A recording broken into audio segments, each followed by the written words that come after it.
Yes, I'm glad there was a discussion about sort of the mix in the grid, and there's someone with BMW.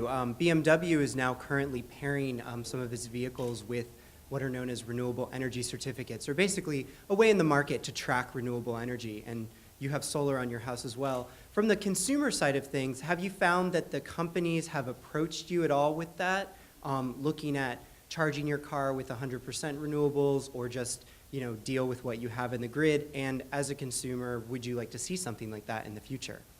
I'll mention briefly that Ford has a partnership with SunPower, similarly trying to pair solar electrons into their cars. Who'd like to answer that? Well, I have been approached by BMW to purchase carbon credits through their program.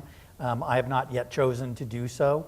And I do think long-term that the vehicle-to-grid interface will become much more significant. And when that does happen, a player that we really haven't talked a lot about will enter the market, and that is the utilities.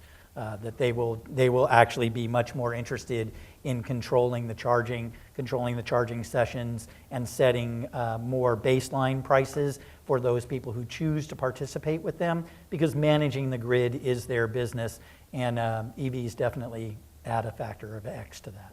Felix, Kramer? Yeah, if you fast forward 5 or 10 years from now, all the people who spend $5,000 or $10,000 for backup diesel generators for their house in case of power outages, which are somewhat frequent in some parts of the country, including here, they will be able to power the lights in their kitchen and their refrigerator with their car. That the device that enables that to happen is now on sale by Nissan in Japan. We did a renovation in our house, and we rewired our house so we could do that, and so that we will be able to, in a case of an outage, power the house by our rooftop photovoltaic system, and recharge the battery of the car at that point. And then if it's a cloudy day, we can, with the Volt, we can actually run the car and power the house.